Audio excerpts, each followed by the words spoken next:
The language of emotions.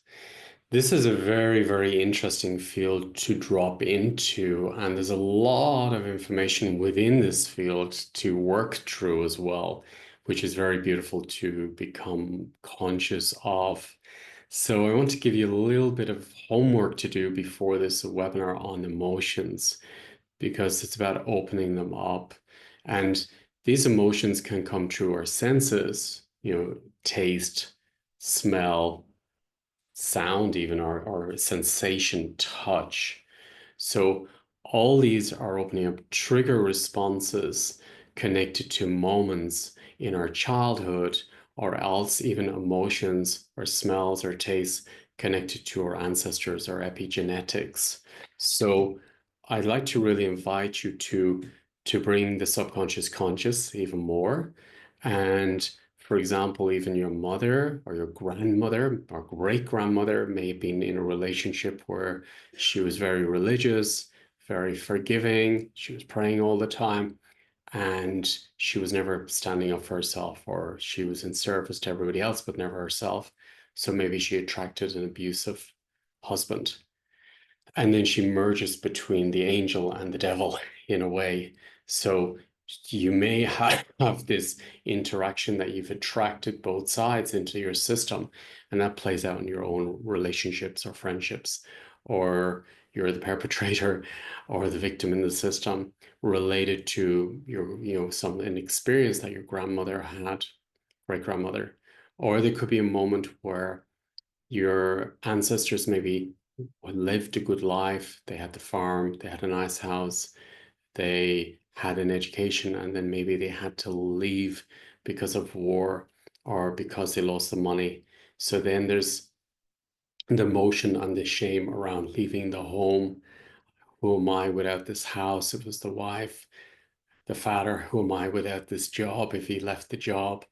Or who am I without this house or this job for my family? So then the information in the system is that a good home represents betrayal, loss, shame, and that goes to the next generation. And almost like the whole line's cursed, then that they will not have a nice home again because the father spoke out, I'm nothing without this house. So it can come up different for each one of us, because we're all different souls. But these emotions can be very strong and they can affect us. There could be emotion where, for example, your great grandparents had to work really hard.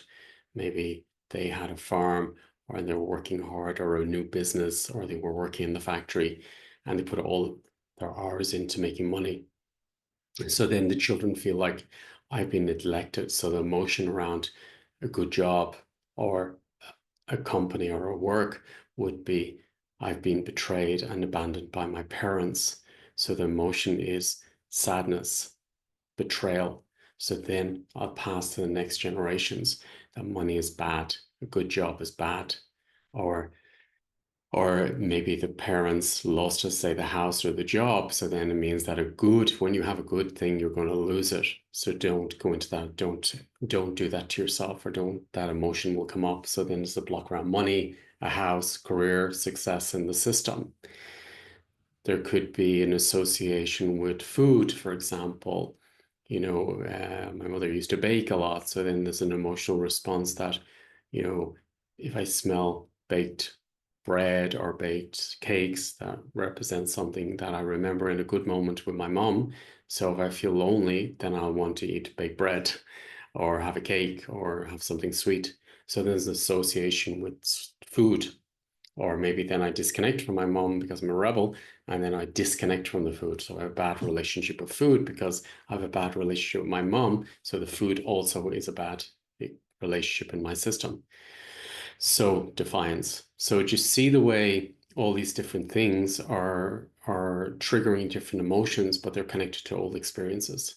Then there could be the emotion, which many people speak this out, and if you speak it out with the emotion, it's super strong. So, for example, maybe back to the house example, the parents lost the house because of war. They had to leave the house, leave the land, leave the country, leave the job. And then they say, furious with God, how could you do this to me? How can you take this out of my hands, God? So it's like there's a hatred with God.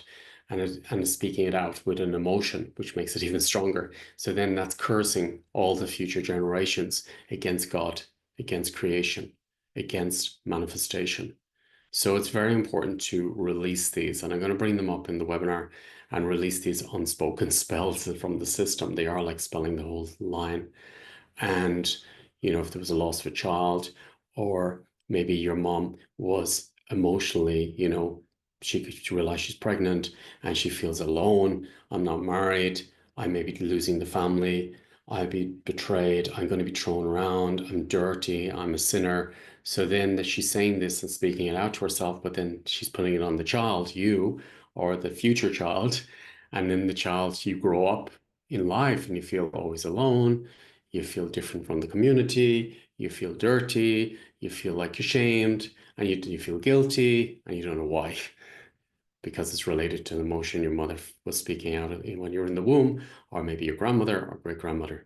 So just see the way all these different emotions are very, very important to address and to bring up to the conscious level, and then you can work with them.